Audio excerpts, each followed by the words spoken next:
Operation Mangi ఈ మాట ఇప్పుడు తెలంగాణ సహా పొరుగు రాష్ట్రాల్లో హాట్ టాపిక్ గా మారింది. వందలు వేల సంఖ్యలో కూంబింగ్ దళాలు అడవులను జల్లెడ పడుతున్నాయి. ఒకవైపు పోలీసులు, మరోవైపు మావోయిస్టుల రిక్రూట్మెంట్ ఎత్తుగడలు.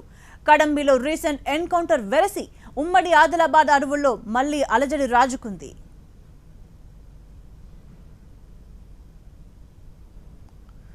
ఉనికి లేదనుకున్న టైంలో ఉత్తర తెలంగాణలో నిఘా నేత్రానికి చిక్కిన మావోయిస్టు కదలికలపై గురిపెట్టిన అస్త్రమే ఆపరేషన్ మంగి. సాక్షాత్ డీజీపీ రంగంలోకి దిగడం, ప్రత్యక్షంగా అడవుల్లోకి వెళ్లి ఆపరేషన్ మంగిని మానిటర్ చేయడం అక్కడున్న సిచ్యుయేషన్కు, సీరియస్నెస్కు అద్దం పడుతుంది. మరి ఈ టాస్క్ను ఆపరేషన్ మంగిగా ఎందుకు చేపట్టారు? అడవిలో అసలేం జరుగుతోంది?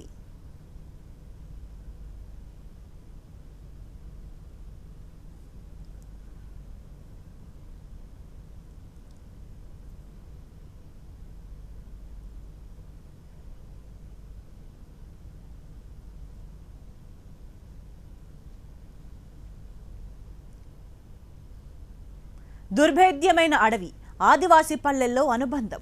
ఒకప్పుడు ఉత్తర తెలంగాణలో మావోయిస్టులకు అలా పట్టుండేది. కానీ అది గతం. తెలంగాణ ఆవిర్భావం తర్వాత ఆ ఉనికి కనుమరుగైంది. కానీ కరోనా మాటన మళ్లీ కదలికొచ్చింది. ఆదివాసీల సమస్యలు, జీవో నంబర్ 3పై వ్యతిరేకతను అదునుగా చేసుకుని మళ్లీ పట్టు కోసం గుట్టుగా గట్టు దాటారనే సమాచారం అలజడి రేపింది. మంగి కేంద్రంగా మావోయిస్టు మానవ కోట నిర్మాణానికి దంతెవాడలో పథక రచన చేసింది.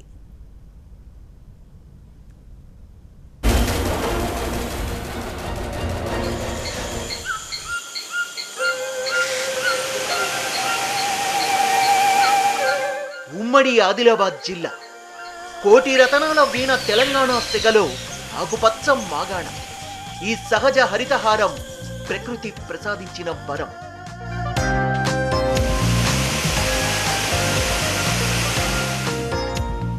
దట్టమైన అడవులు, ఎత్తైన కొండలు, లోయలు, పరవళ్లు తొక్కే జలపాతాలు.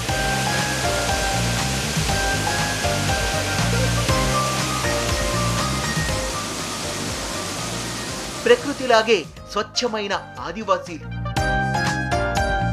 ఇంటింటా గోమాతలు, సొగసు చూడతరమా అనిపించే జీవధార, ప్రాణహితం మెలికల సొబగులు.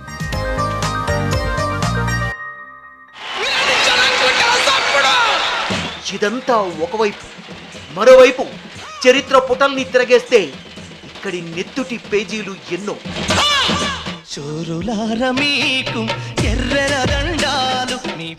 1970లో నక్సల్బరీ ఊపందుకుంది ఇక్కడ. దట్టమైన అడవులే మావోయిస్టులకు పెట్టని కోటలయ్యాయి. ఎన్కౌంటర్లు, ఇన్ఫార్మర్ల పేరిట హత్యలు, కూంబింగ్ల పర్వంతో తిర్యాని, కవ్వాల్, కడంబ, మంగి సహా ఉమ్మడి ఆదిలాబాద్ అడవులన్నీ చిగురుటాకులా వణికాయి.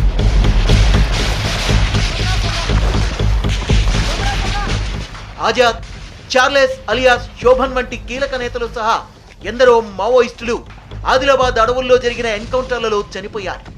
ఎదురు కాల్పులపై భిన్న వాదనలు, వివాదాలు. మావోయిస్టుల కనుమరుగుకు కారణాలు ఎలా ఉన్నా గత 10 ఏళ్లుగా అడవుల్లో అలజడి సద్దుమణిగింది.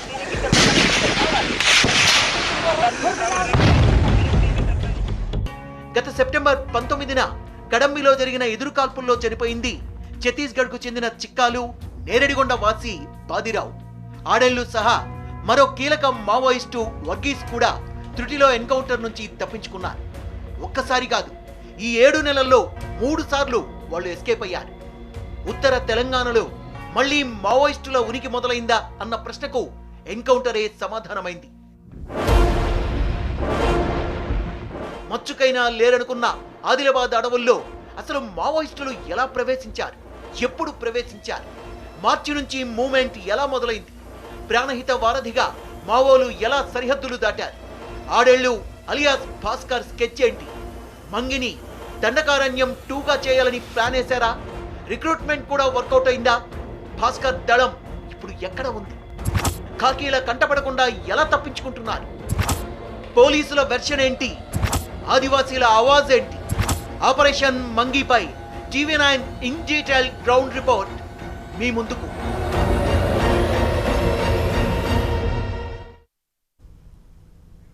గత 6 నెలల క్రితం కరోనా ప్రభావం లాక్డౌన్ కాలంలో ఛత్తీస్గఢ్లోని దండకారణ్యం నుంచి మహారాష్ట్ర మీదుగా ఆసిఫాబాద్లోకి ప్రవేశించినట్లు పోలీసులు గుర్తించారు. ఉమ్మడి జిల్లాలో తిరియాని, సిరిపూర్యు, జన్నారం, ఉట్నూరు, నేరడిగొండ, సిరికొండ, పెంబి అటవీ ప్రాంతాల్లో సంచరిస్తున్నట్లు పట్టు పెంచుకునే పనిలో పడ్డారు. అంతేకాక ఏరియాల వారీగా బాధ్యతలు అప్పగిస్తూ కొత్త నియామకాలపై దృష్టి పెట్టారు.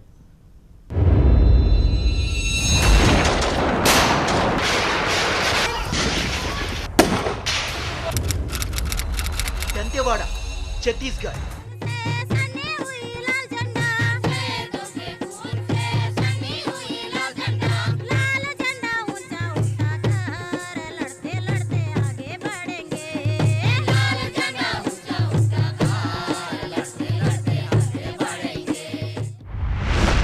एक ही रास्ता,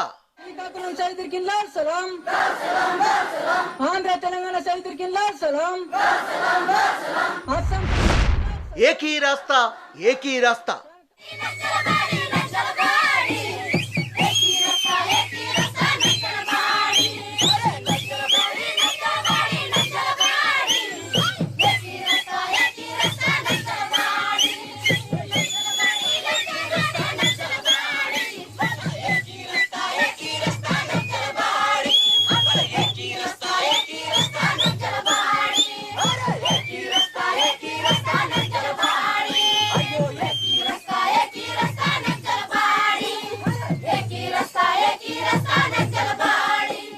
ఏకీ రాస్తా ఎటు నుంచి ఎటు? దంతెవాడ టు కడంబ వనమా? కవ్వాల్ చాటు నుంచి సపాలా? తిరియానీలో తిరుగుతున్నారా? మౌనంగానే మావోయిస్టుల మానవ కోట నిర్మాణం జరుగుతోందా? సెంచరీ దాటిన కూంబింగ్ డే, చారసలాటలో ఎన్కౌంటర్, బూట్ల చప్పుళ్లతో అడవిలో ఇంకా అలజడి, జాడ కోసం అడవి జల్లెడ, ఇంచు ఇంచున కాకీల పహార, ఆకుచాటు సవ్వడైనా సరే అటో ఇటో సర్రున బుల్లెట్ దిగడమే ఇక. చీమ చిటుక్కుమన్నా పసిగట్టే డ్రోన్ కెమెరాలు, అడవి నలువైపులా నాకాబందీ, ఆ నలుగురి కోసం 7 నెలలుగా కూంబింగ్. గత 10 ఏళ్లుగా దండకారణ్యానికే పరిమితమైన మావోయిస్టులు ఒకసారిగా ఆదిలాబాద్ జిల్లాకి ఎంటర్ అయ్యే ప్రయత్నం చేశారు.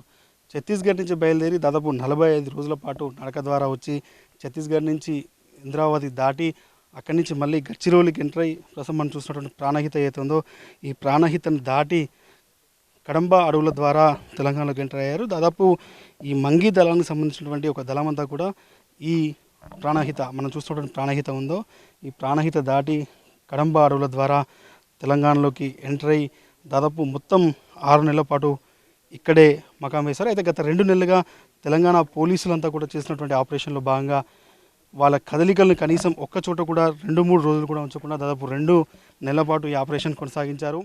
మావోయిస్ట్ ఈ పదం తెలంగాణలో ఎప్పుడో ఓడిసిన ముచ్చట. 7-8 నెలల క్రితం వరకు అదే మాట. కానీ కరోనా కాలంలో లాక్డౌన్ చాటున కథ మారింది. వలస కార్మికుల ముసుగులో మావోయిస్టులు ఛత్తీస్గఢ్ నుంచి ఉమ్మడి ఆదిలాబాద్ అడవుల్లోకి ప్రవేశించారనే నిదర్శనాలు డ్రోన్ కెమెరాలతో బయటపడ్డాయి. గడ్చిరోలి నుంచి ప్రాణహిత నది ద్వారా మావో టీమ్స్ వచ్చాయని నిఘా వర్గాల నివేదికతో తెలంగాణ పోలీసులు అప్రమత్తమయ్యారు. స్ట్రాంగ్ వార్నింగ్ పాస్ అయింది కూడా. తెలంగాణ పోలీస్ శాఖ పూర్తి స్థాయిలో అప్రమత్తంగా ఉంది. నక్సలైట్స్ అరాచకాలు వారి ఆటల్ని ఎట్టి పరిస్థితుల్లో కూడా తెలంగాణలో సాగనివ్వం. ఒకవైపు ఉనికి ఆరాటం, మరోవైపు కట్టడి కోసం ముట్టడి. ఈ రెండింటి మధ్య ప్రాణ సంకటంలో పచ్చని పల్లెలు.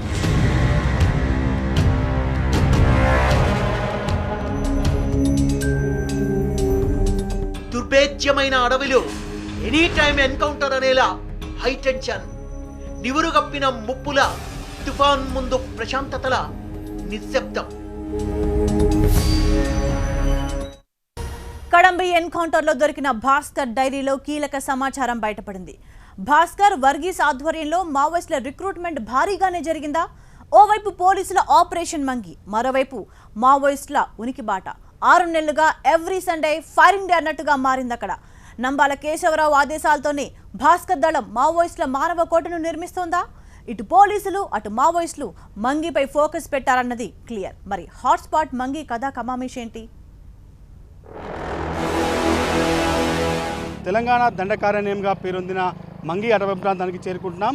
అత్యంత దారుణమైన రోడ్ ఇది. ఈ రోడ్లో మనం ప్రయాణిస్తున్నాం. దాదాపు పోలీసు వాహనాలు కూడా వెళ్ళలేనటువంటి రోడ్ ఇది. చాలా రోడ్ అంతా కూడా ఘాట్ రోడ్డు. ఈ రోడ్లోనే దాదాపుగా ఈ మంగి అటవీ ప్రాంతంలోనే మావోయిస్టులు ఎంటర్ అయ్యారన్నటువంటి సమాచారం మేరకు పోలీసులు గత 2 నెలలుగా కూడా కూంబింగ్ జరుపుతున్నారు. ఈ కూంబింగ్ పార్టీ ఆపరేషన్కి వచ్చినటువంటి గ్రేహౌండ్ దళగాలు కూడా ఈ మంగి ఫారెస్ట్కు చేరుకోవాలంటే అత్యంత కష్టమైనటువంటి పని కనిపిస్తుంది. ఒకసారి మనం విజువల్ అబ్జర్వ్ చేస్తే రోడ్డు ఎంత దారుణంగా ఉందో అర్థం చేసుకోవచ్చు.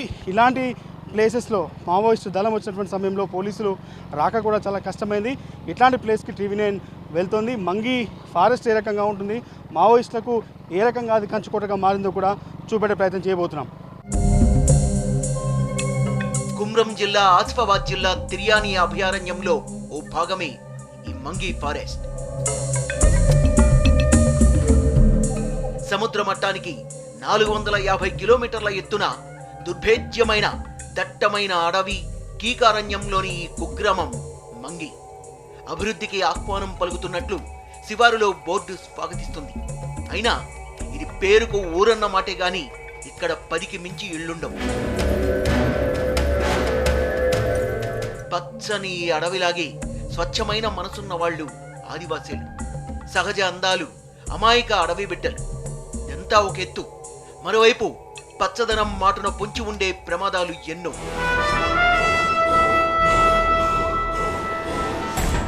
ఎత్తైన కొండలు, జలపాతాలు, లోయలు, ఇక దట్టమైన అడవిలో దాగున్న రహస్య గుహలకు కొదవే ఉండదు.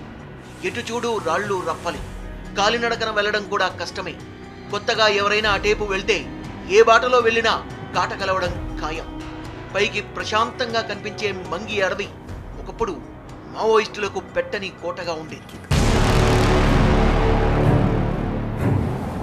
తిర్యానీ, కడంబి, కవ్వాల్, పెంబి ఇలా చుట్టుపక్కల అడవులకు మంగి నుంచి మంచి కనెక్టివిటీ ఉంటుంది. ఉమ్మడి ఆదిలాబాద్ జిల్లాలోని 10 మండలాల పరిధిలో మంగి ఫారెస్ట్ విస్తరించింది. ఆ ఏరియాలో దాదాపు 40కి పైగా ఆదివాసీ పల్లెలున్నాయి. నీటి సౌకర్యానికి కొద ఉండదు. ఆకలి అని అడగకుండానే అన్నం పెట్టే మంచితనం ఇక్కడి ఆదివాసీలది. అడవంతా అండగా మావోయిస్టులు అప్పట్లో 4 దశాబ్దాల పాటు మంగిని సేఫ్ జోన్గా మలుచుకున్నారు. పోలీసులు వచ్చినా, అపరిచితులు ఎవరు అటేపు వెళ్ళినా సమాచారం తెలుసుకునేలా మావోయిస్టులు కొరియర్ వ్యవస్థను ఏర్పాటు చేసుకున్నారు. గడిచిన 2 నెలలుగా గ్రేహౌండ్స్ పార్టీలన్నీ కూడా మంగి ఫారెస్ట్లో జల్లెడపడుతున్నాయి. ఈ మంగి ఫారెస్ట్కి సంబంధించినటువంటి ఏరియా అంతా కూడా చాలా పెద్ద విస్తీర్ణంగా ఉంది. ఛత్తీస్గఢ్లో దండకారణ్యం ఏ రకంగా ఉంటుందో తెలంగాణలో మంగి ఫారెస్ట్ అంతా డీప్ ఫారెస్ట్గా ఉంది. ఒకసారి మావోయిస్టులు ఎంటర్ అయితే కనీసం పోలీసులు కూడా గుర్తుపట్టలేని విధంగా ఇక్కడ షెల్టర్ జోన్గా ఉంది. ఇక్కడ ఉన్నటువంటి ఆదివాసీల ఇష్యూస్ కావచ్చు, పోడు భూముల ఇష్యూస్ కావచ్చు, లేకుంటే గిరిజనులకు సంబంధించినటువంటి అనేక ఇష్యూస్లో మావోయిస్టులు మద్దతు తెలుపుతున్నందునే చాలామంది గిరిజనులు కావచ్చు వీళ్ళంతా కూడా వాళ్ళకి షెల్టర్ ఇస్తున్నారు. కానీ పోలీసు వచ్చిన సమయంలో మాత్రం మాకు మావోయిస్టులు ఎవరు రాలేదన్న విషయాన్ని చెప్తున్నారు. కానీ ఇంత దారుణంగా దాదాపు మనుషులు ఎంటర్ అవ్వడానికి నడుచుకుంటూ వెళ్తే తప్ప ఏ వెహికల్ కూడా రానటువంటి పరిస్థితి ఈ మంగి ఫారెస్ట్లో ఉంది. డీప్ ఫారెస్ట్ ఇది. ఈ డీప్ ఫారెస్ట్లోనే గత 2.5 నెలలుగా మావోయిస్టు పార్టీ కోసం, భాస్కర్ అలియాస్ అడిలు కోసం పోలీసులు వేట కొనసాగిస్తున్నారు. 2.5 నెలలుగా దాదాపు 30 రోజులకు పైగా గ్రేహౌండ్స్ పోలీసులు, 3,000 మంది గ్రేహౌండ్స్ పోలీసులు, 5,000 మంది స్పెషల్ పార్టీ పోలీసులు, ఇంతమంది పోలీసులు కలిసి వెతుకుతున్నా కూడా ఈ ఏరియాలో వచ్చినటువంటి భాస్కర్ అడిల్లు పోలీసులకు దొరకలేదు. ఈ ఏరియా అంతా కూడా పూర్తిగా ట్రైబల్స్ ఉంటారు. దీంట్లో వాళ్ళ ఇష్యూస్కి సంబంధించి చాలా వరకు కూడా కొంత సమస్యలు ఉన్నట్టుగా వాళ్ళు చెప్తున్నారు. ఇంతకీ మంగి ఫారెస్ట్ ఏరియాలో ఉన్నటువంటి వాళ్ళు ఏమనుకుంటున్నారు, వాళ్ళ ఆలోచన విధానం ఏ రకంగా ఉందో కూడా ఒకసారి వివరించే ప్రయత్నం చేద్దాం. పోలీసులు ఒక మార్గంలో వెళ్తే తప్పించుకోవడానికి మావోయిస్టులకు లెక్కలేనన్ని మార్గాలు. రహస్య గుహల్లోకి వెళ్ళిపోవడమో, షార్ట్కట్లలో పక్క అడవులకు వెళ్లడమో చేసేవాళ్ళు. ఇదంతా గతం. 10 ఏళ్లుగా మంగిలో మావోయిస్టుల అలజడి లేదు. ఆదివాసీ పల్లెలకు అభివృద్ధి పథకాలు చేరువవడంతో పరిస్థితి మారింది. మంగి కేంద్రంగా కార్యకలాపాలు నిర్వహించిన మావోయిస్టు కీలక నేతలు దంతెవాడకు మకాం మార్చారు. మళ్ళీ చాలా ఏళ్ల తర్వాత మంగి పేరు తెరపైకొచ్చింది.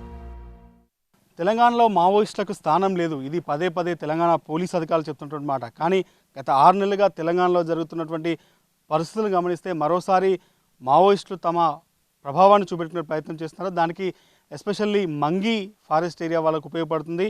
మరోసారి మంగి ఫారెస్ట్ ఏరియాలోనే వాళ్ళు పునర్జీవనం పోసుకుంటున్నారు. వాళ్ళకి అత్యధిక షెల్టర్ జోన్గా మంగి ఏరియా ఉంది. ఇంతకీ మంగి ఏరియాలో ఏం జరుగుతుంది, మంగి ఏరియా ప్రజలు ఏమనుకుంటున్నారో ప్రస్తుతం టీవీ నేను మీకు చూపెట్టే ప్రయత్నం చేస్తాను. మావోయిస్టు సెంట్రల్ కమిటీ సెక్రటరీగా నంబాల కేశవరావు బాధ్యతలు చేపట్టాక కరోనా టైంలో రిక్రూట్మెంట్ స్కెచ్ చేశాడు. దంతెవాడలో ఉన్న క్యాడర్ను తమ ఏరియాలకు వెళ్లాలంటూ ఆదేశించారు. అందులో భాగంగా 4 రీజనల్ కమిటీలు తెలంగాణ బాటపట్టాయి. కుంబింగ్ కారణంగా 3 టీంలు వెనక్కు వెళ్లిపోయాయి. ఒక్క కమిటీ మాత్రం ప్రాణహిత నదిని దాటి దండకారణ్యంలోంచి ఎవరి ప్రాంతాలకు వాళ్ళు వెళ్లాలని ఆదేశం. ఆ మేరకు తెలంగాణలో ఉన్న 4 రీజనల్ కమిటీలు ప్రాణహిత ద్వారా తెలంగాణలోకి ఎంటర్ అయ్యేందుకు ప్రయత్నం చేశాయి. 3 కమిటీలు కుంబింగ్ కారణంగా వెనక్కు వెళ్లాయి. ఒక్క కమిటీ మాత్రం ప్రాణహిత ద్వారా మంగిలోకి ప్రవేశించినట్టు పోలీసులు గుర్తించారు. మంగిని మరో దండకారణ్యంగా చేయడం, రిక్రూట్మెంట్ ద్వారా మళ్లీ పుంజుకోవడం, ఈ లక్ష్యాలతో ఆడేళ్లు దళం కడంబి మీదుగా మంగిలోకి ప్రవేశించిందనే నిఘా సమాచారంతో పోలీసులు అలర్ట్ అయ్యారు.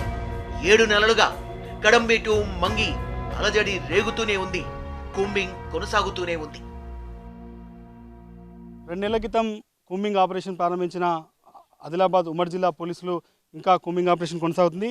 ఒకప్పుడు భాస్కర్ అడవి దళం కోసం 4 స్పెషల్ పార్టీస్తో కూంబింగ్ చేస్తే ఇప్పుడు 30 స్పెషల్ పార్టీస్తో కూంబింగ్ చేస్తున్నారు. ఇంకా ఈ కూంబింగ్ ఆపరేషన్ కొనసాగుతుంది. కడంబ అడవి ప్రాంతంలో ఈ కూంబింగ్ ఆపరేషన్ కొనసాగుతుంది. ఎందుకంటే ఇక్కడ మావోయిస్టులకు సంబంధించి 2ని ఎన్కౌంటర్ చేసిన తర్వాత 4 పారిపోయారు. కాబట్టి వాళ్ళకి సంబంధించినటువంటి మొత్తం పూర్తిగా కూడా దీనికి సంబంధించినటువంటి కూంబింగ్ ఆపరేషన్ ఇంకా కొనసాగిస్తున్నారు.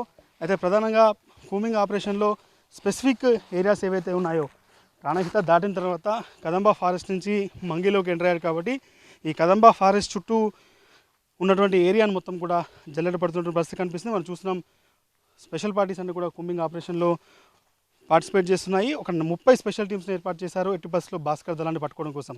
గతంలో కేవలం ఒక స్పెసిఫిక్ ఇన్ఫర్మేషన్ ఏదైనా దళం వచ్చి వెళ్తున్న సమయంలో కూంబింగ్ ఆపరేషన్ చేసేవారు. కానీ దాదాపు ఇప్పుడు మాత్రం చూస్తే కొన్ని నెలలుగా ఈ కూంబింగ్ ఆపరేషన్ కొనసాగుతుంది. ఎందుకంటే 4 వ్యక్తులు మొత్తం ఈ ఏరియానంతా కూడా పోలీసులు అష్టదిగ్బంధనం చేశారు. వరుసగా ఈ కూంబింగ్ ఆపరేషన్స్ కొనసాగుతున్న సమయంలో ఎక్కడో చోట భాస్కర్ దొరుకుతాడనే ఆశతో పోలీసులు అయితే కూంబింగ్ ఆపరేషన్ వేస్తున్నారు. మనం చూడొచ్చు ఈ కూంబింగ్ ఆపరేషన్ సెర్చ్ ఆపరేషన్ అయితే కడంబ డీప్ ఫారెస్ట్లో కొనసాగుతుంది. ఈ ఫారెస్ట్ పైన అప్ హిల్స్ వరకు వెళ్ళిన తర్వాత మళ్ళీ ఆ ఏరియా దిగిన తర్వాత మంగి ఏరియా స్టార్ట్ అవుతుంది. మంగి ఏరియా దాటిన తర్వాత మళ్ళీ చుట్టూ తిరిగి మళ్ళీ పెట్రోల్కి వచ్చే అవకాశం ఉంది. మరి అడలి అలియాస్ భాస్కర్ దళం ఎక్కడ? కడంబ ఎన్కౌంటర్ తర్వాత మావోలు రూటు మార్చారా? అడవుల్ని, ప్రాణహిత తీరాన్ని, పల్లెను గాలిస్తున్న పోలీసులకు భాస్కర్ దళం చిక్కి తప్పించుకోవడం వెనక అసలు కదేంటి? వేల సంఖ్యలో పోలీసులు చెట్టు పుట్టను వదలకుండా కూంబింగ్ ఆపరేషన్, డ్రోన్ కెమెరాతో నిఘా, ఇంత చేస్తున్నా భాస్కర్ దళం కనిపించడం లేదంటే వాళ్ళు సేఫ్ జోన్లోకి వెళ్లారా? మంగి నీడలోనే ఆశ్రయం పొందారా? పట్టు పెంచుకోవాలనుకుంటున్న మావోయిస్టులకు సహకరిస్తుందెవరు?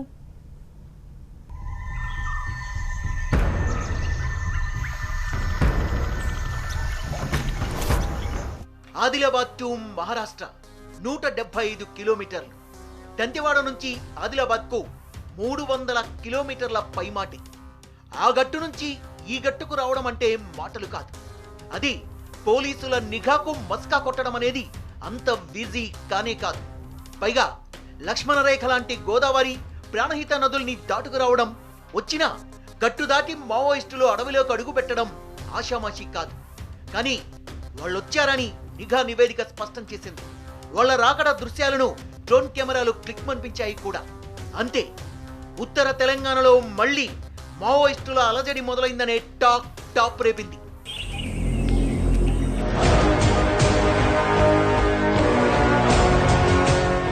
ప్రశాంతంగా ఉన్న అడవుల్లో ఆదివాసీ గూడెల్లో కాకీల బూట్ల చప్పుళ్ళు, ఆపై డేంజర్ జోన్లో సాక్షాత్తు డీజీపీ ఆకస్మిక పర్యటన, సీరియస్ గా సమీక్షలు, కూంబింగ్ దళాల పెంపు, రోజుల వ్యవధిలో కడంబి ఎన్కౌంటర్లో 2 హతం. వెరసి మావోయిస్టుల ఉనికి బాట తెరపైకొచ్చింది. కడంబి ఎన్కౌంటర్ స్పాట్ లో దొరికిన ఆధారాలతో మావోయిస్టుల యాక్షన్ ప్లాన్ ఏంటో పసిగట్టారు తెలంగాణ పోలీసులు. మంగి ఫారెస్ట్ ను మరో దండకారణ్యంగా చేయాలన్న అజెండాతో కరోనా చాటున నడిపిన మావోయిస్ట్ రిక్రూట్మెంట్ లోగుట్టుపై ఓ క్లారిటీకి వచ్చారు పోలీసులు. ఛత్తీస్గఢ్ నుంచి మహారాష్ట్ర మీదుగా ఆసిఫాబాద్ లో ప్రవేశించిన మావోయిస్టులు మరో దండకారణ్యంలా మంగిలో క్యాడర్ ను పెంచుకోవడంపై దృష్టి సారించారు. తిర్యాని, జన్నారం, ఉట్టూరు, నేరడిగొండ, సిరికొండ, పెంబి ఏరియాల్లో పట్టు కోసం కొత్త కమిటీల్ని ఏర్పాటు చేశారు. ఏరియాల వారీగా దళాలకు బాధ్యతలు అప్పగించారు. మొత్తం 12 కమిటీల్ని నియమించారు. ఈ డేటా కూడా పోలీసులకు చిక్కింది. మైలారపు ఆడేళ్లు అలియాస్ భాస్కర్, ఆయన భార్య కంతి లింగవ్వ, వర్గీస్ ఆధ్వర్యంలో ఆదివాసీ పల్లెల్లో రహస్యంగా పర్యటిస్తూ సానుభూతి పరుల సాయంతో రిక్రూట్మెంట్ చేపట్టినట్టు గుర్తించారు పోలీసులు.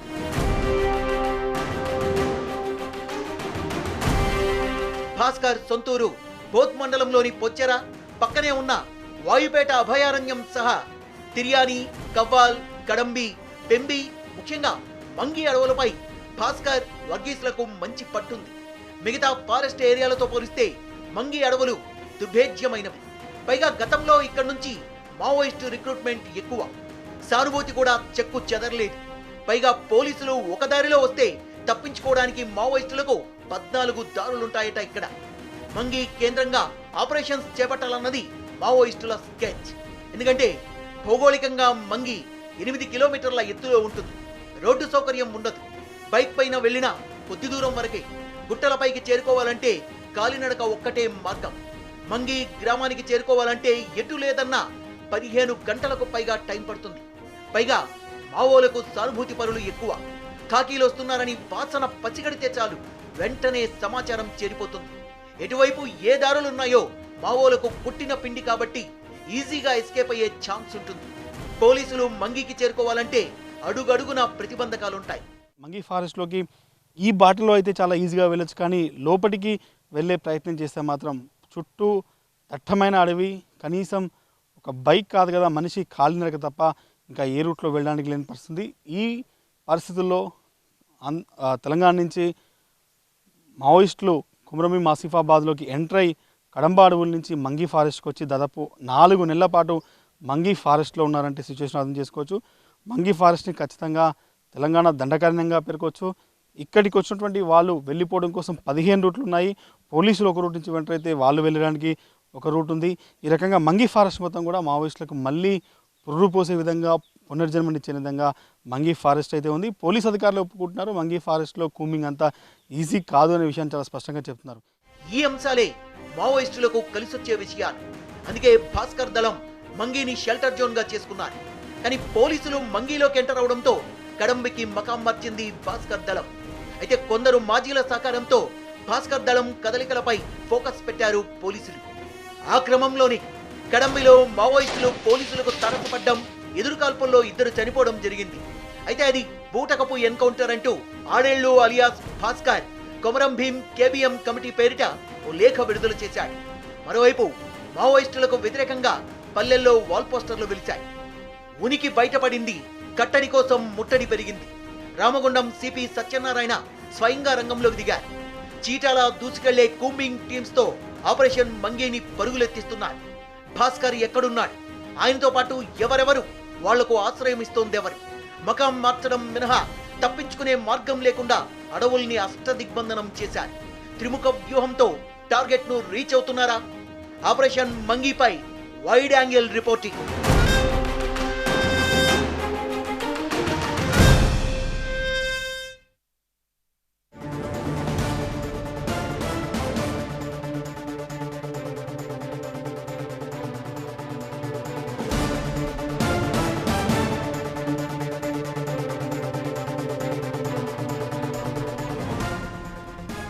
7 నెలలుగా మావోయిస్టు మంగి దళ కార్యదర్శి భాస్కర్ కోసం అలుపు లేకుండా గాలిస్తున్నారు పోలీసులు. ఎట్టకేలకు కీలక ఆధారాన్ని సంపాదించారు. మావోయిస్టు అడెల్లు భాస్కర్ కోసం గాలిస్తున్న పోలీసులకు అనూహ్యంగా అతని డైరీ దొరికింది. ఇందులో కీలక వివరాలు ఉన్నట్లు తెలుస్తోంది. రిక్రూట్మెంట్ గురించి, స్థానికంగా ఉన్న పరిస్థితుల గురించి ఇందులో భాస్కర్ రాసుకున్నాడు. మావోయిస్టు కదలికలకు సంబంధించి టాప్ సీక్రెట్ విషయాలు కూడా ఈ డైరీలో ఉన్నట్టు తెలుస్తోంది.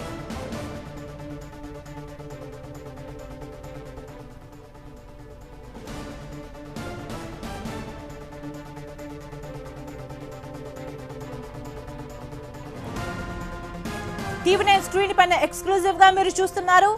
మంగిదళ కార్యదర్శి భాస్కర్ డైరీకి సంబంధించిన దృశ్యాలు మనం చూస్తున్నాం. ఈ డైరీలో కీలక సమాచారం పోలీసులకు లభించింది. మావోయిస్టుల రిక్రూట్మెంట్ కు సంబంధించిన అంశాలు, అదేవిధంగా తాజా పరిస్థితులకు సంబంధించి భాస్కర్ రాసుకున్న వివరాలన్నీ కూడా ఈ డైరీలో ఉన్నాయి. టీవీ9 స్క్రీన్ పైన మీరు ఎక్స్క్లూజివ్ గా చూస్తున్నారు. దీనికి సంబంధించి మరింత సమాచారాన్ని మా ప్రతినిధి విజయ్ అందిస్తారు. విజయ్, ఈ డైరీలో ఎటువంటి కీలక సమాచారం ఉంది? ఇంకా మావోయిస్ట్ నేత భాస్కర్ కి సంబంధించి డైరీ పోలీసులకు దొరికింది. దీంట్లో చాలా కీలక విషయాలు ఉన్నాయి. తెలంగాణ ప్రజలు పూర్తిగా మావోయిస్ట్ పార్టీకి సహకరించే పరిస్థితి లేదు. ప్రజలకు సంబంధించి సమస్యలు ఉన్నా కూడా వాళ్ళు ఆ మావోయిస్ట్ పార్టీకి సహకరించే అవకాశం లేదు. ప్రస్తుతం శత్రువు కేంద్రీకరణ అంటే పోలీసుల కూంబింగ్ కావచ్చు మొత్తం పూర్తి స్థాయిలో ఎక్కువగా ఉంది. ప్రజలు కొన్ని సమస్యలు ఉన్నాయి కానీ ఆ సమస్యల పట్ల ప్రజలు మావోయిస్ట్ పార్టీ సహకారం తీసుకోవట్లేదు. వాళ్ళకున్న మార్గాల్లో వాటికి సంబంధించినటువంటి పరిష్కారాలు చూస్తున్నారు. దాంతో పాటుగా శత్రువు కేంద్రీకరణ విపరీతంగా కూంబింగ్ జరుగుతుంది. దాదాపు మార్చి నుంచి అక్టోబర్ వరకు వాళ్ళు తిరిగినటువంటి రూట్స్ ఏవైతున్నాయో 5 సార్లు పోలీసులు దాడికి ప్రయత్నించారు. మావోయిస్టులు వెళ్తున్న సమాచారం వాళ్ళకి ఈజీగా తెలిసిపోతుంది. దీంట్లో ప్రజల సహకారం లేదు. ప్రజలు ఒకవేళ మావోయిస్ట్ పార్టీకి సహకరించాలన్నా కూడా భయపడే పరిస్థితి ఉంది. కాబట్టి ఈ మొత్తం ఈ యొక్క 7 పేజీలకు సంబంధించినటువంటి భాస్కర్ డైరీ ప్రస్తుతం బయటకు వచ్చింది. దీంట్లో చాలా కీలక విషయాలు ఉన్నాయి. ఎందుకంటే నంబాల కేశవరావు ఎప్పుడైతే మావోయిస్ట్ సెక్రటరీగా వచ్చాడో ఆ తర్వాత పూర్తిగా ఎవరి ప్రాంతాలకు వాళ్ళు వెళ్ళాలని చెప్పిన తర్వాత మంగీదళం ప్రాణహిత మీదుగా మంగికి సంబంధించినటువంటి అడవిలోకి వచ్చింది. ఆ సమయంలో అతను రాసినటువంటి ప్రతి విషయం కూడా పోలీసులకు చేరిన నేపథ్యంలో దాంట్లో కొన్ని చాలా స్పష్టమైన విషయాలున్నాయి. దాంట్లో చాలా స్పష్టంగా చెప్తున్నారు మావోయిస్ట్ పార్టీకి సంబంధించినటువంటి ఏదైతే ఉందో దాంట్లో ప్రజలకు ఎట్టి పరిస్థితుల్లో సహకారం అందట్లేదు. ప్రజలు సమస్యలు నాకు కూడా వాళ్ళు తీసుకున్నటువంటి పరిస్థితి లేదు. దాంతో పాటుగా సీరియస్ గా పోలీస్ హంటింగ్ జరుగుతుంది. కాబట్టి ఇప్పుడున్న సిచ్యువేషన్ లో మావోయిస్ట్ పార్టీకి సంబంధించి ప్రజల సహకారం దొరకట్లేదని విషయం చెప్పారు. దాంతో పాటు రిక్రూట్మెంట్ చేసుకునే ప్రయత్నం చేసినప్పుడు కూడా ఎవరు కూడా మావోయిస్ట్ పార్టీలో చేయడానికి ముందుకు రావట్లేదని కూడా భాస్కర్ నా డైరీలో పేర్కొన్నారు. రైట్ విజయ్.